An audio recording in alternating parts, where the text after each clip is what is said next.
the number is kind of hard to explain, but that means that the diet is very inflammatory.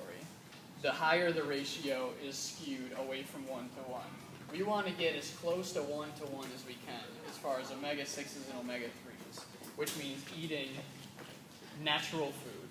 And that's not the grain-fed cows and the chickens that are bred to be so, not really fat, because they're actually bred to have twice the amount of meat that a natural chicken does, that these chickens can't even walk anymore. Anything you buy in the supermarket these days is going to be grain-fed, not pasteurized, and extremely high in omega-6s.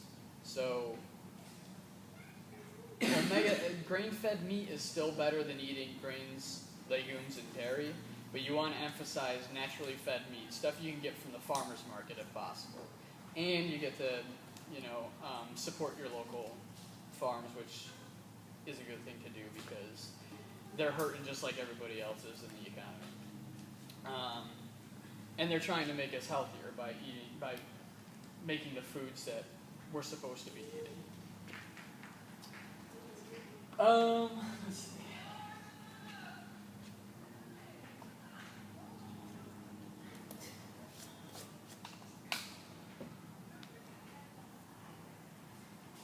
So cancer is another thing that obviously is happening more and more often. More people are being struck by cancer, and it's a terrible thing. It's one of those things that the treatment is almost as bad as or maybe even worse than the actual cancer can be. Chemotherapy and radiation is not something I would wish on anyone. And cancer, one of the underlying factors in cancer is inflammation.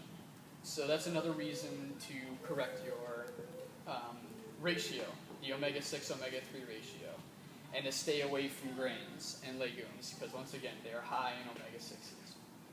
Sugar, also, I might be saying this a little strongly, but sugar kind of causes cancer. Cancer cells can only get their energy from sugar. This is being looked into a lot more frequently. It's called the Warburg effect. Effectively, when cancer cells run out of a sugar supply, they die. So it would kind of make sense to limit our carbohydrate intake in order to either prevent or fight cancer. And there's a lot of other a lot of the fake stuff that's in foods are linked to cancer. It's one of those things where I kind of lost my direction where I'm going with this, but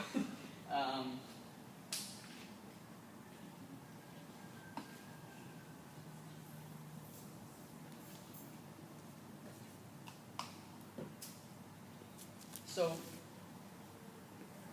I'm once again getting into the science too much, like I didn't want to do. Paleo comes down to eating real food. If you eat meat, seafood, veggies, and fruits, a little bit of nuts, don't go crazy on the nuts, you will feel better. You're going to be less inflamed, which will cause your joints to feel better. I know one of the biggest things for me going paleo is I've had joint problems my whole life. Every time I would run, I would turn an ankle. My left shoulder would constantly be sore without me doing anything to it because I obviously wasn't working out when I was eating healthy, the sad way. Less inflammation is good for disease. It just lets your body work more fluently. That's not the right word, but efficiently. Inflammation kind of gets in the way. It slows wound healing. It causes disease. Inflammation is one of the underlying factors in Alzheimer's, in depression, in just about every disease that there is. Um, as far as fat storage, carbs store fat. When you eat carbohydrates, your body releases insulin. The insulin is how the nutrients get from the food that you ate to your cells. When you lower, and any excess energy that you eat in a meal is going to be stored as fat, and that's just a survival mechanism. We evolved not having food around like we do now.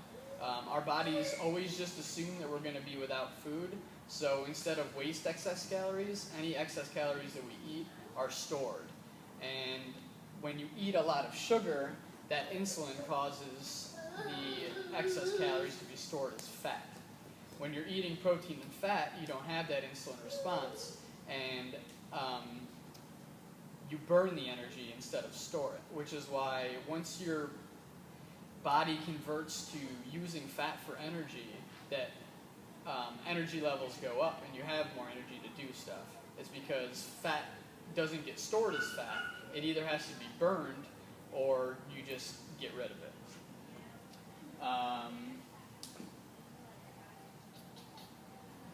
Healing the gut is really important. Like I said before, grains and legumes damage the gut.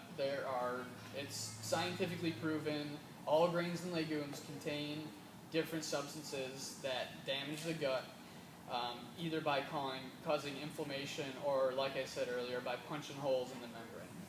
Once you heal your gut, you can properly absorb nutrients, because when there's inflammation and what they call leaky gut, when the holes are punched in your intestine lining, when that's going on, the actual folds in the intestine aren't working properly and they don't absorb nutrients.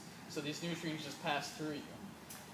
You actually get more bang for your buck eating paleo foods, because instead of having to eat more to get the same nutrients, a lot of people eat less calories when they go to paleo, because they don't need to eat as many, because the reason that you eat is to get the nutrients out of your food. When you're eating more nutrient-dense foods and absorbing the nutrients properly, you don't need to eat as much.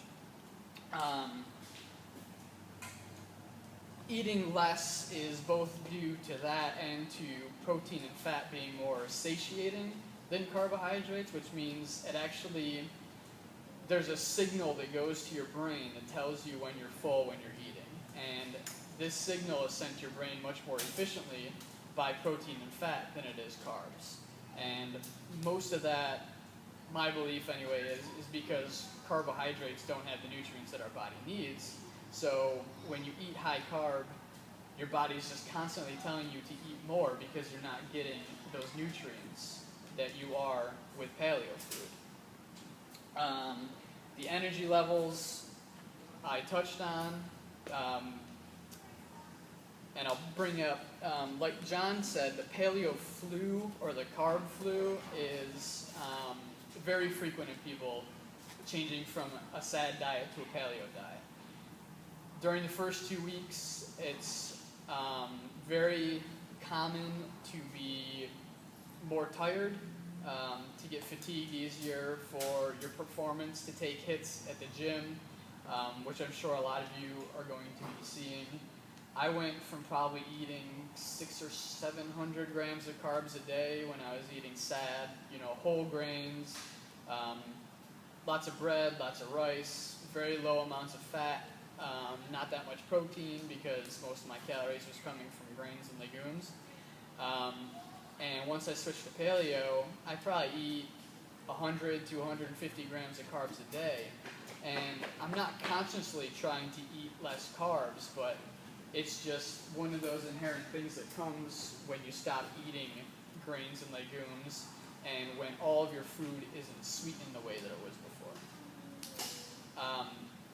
The paleo flu is actually because your body has to convert from getting its energy from carbs, which are very readily available, to getting your energy from fats, which is a more complicated process. Your body actually has to work harder to get the energy from fats which is a good thing. You actually want your body to work a little bit harder because that's going to burn a little bit of excess calories to get your energy from fat and protein. But that transition isn't immediate. It does take time, and I'm sure a lot of you are going to be hit by it. I got hit with what I guess were withdrawal symptoms by going without so many carbs, and I basically got the flu for 2 weeks. I was congested, really achy. I needed to sleep a lot. I was extremely tired during the day, even after a full night's sleep. But it does get better. And it was kind of weird for me, and I know a lot of people had the same story, that after around the 1 week, 2 week period, depending on how bad you were eating before and how quickly you go to eating well, it's kind of night and day. One day I just kind of woke up and was feeling awesome, and once you wake up with more energy, you want to work out and work out harder, and when you work out harder, you're going to sleep better at night. Once you sleep better at night, the next day you're going to have more energy to work out, and you just got to kind of get that cycle moving. And I think diet is the one big step to get things moving in the right direction. Working out is great, focusing on your sleep is awesome, but diet is something you have to do every day just to stay alive. You don't have to work out to stay alive, but you're going to be a much healthier individual if you do. Eating is something you have to do, so if you eat healthy, you're going to feel better. And that'll make every facet of your life better. Building muscle on paleo is kind of a no-brainer because we're eating a lot more protein, and we're getting it from good sources. Non-animal sources of protein are not complete. We can't get all the amino acids we need from plants. Quinoa is the one exception. It's a grain, and it does contain the anti-nutrients that I mentioned before. So in order to properly build muscle, you really need to eat animal protein, and I'm sorry for the vegetarians that might be in here, but it's really, really hard to get.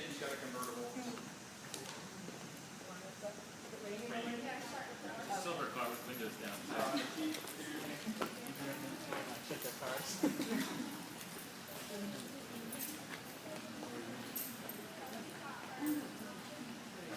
Yeah. Question. For those of us who've sort of been tapering down on carbs, are we less likely to be susceptible to? Yeah. I got hit so hard because I went from eating traditional SAD, lots of sugar, to very, very low amounts of sugar. I didn't taper down at all. It's going to hit people less if they're eating, as you explained it, as you taper down. It shouldn't hit you. The paleo flu also doesn't hit everyone. For some people, they just seem better adapted to it for some reason. It's definitely no reason to be concerned if you don't get hit by paleo flu, but it's just one of those things that you should kind of expect and not be freaked out if you feel worse for a week or two. It might take people a little bit longer depending on how bad you're eating. If you're eating, tons of sugar, it's going to hit you hard. It's just, sugar's a drug. When you take it out of your system, you're going to go through withdrawal symptoms. It's just that simple. When you get down to the basics of sugar, it has all the same characteristics as any addictive drug that's on the market today. It's just really cheap and really easy to find.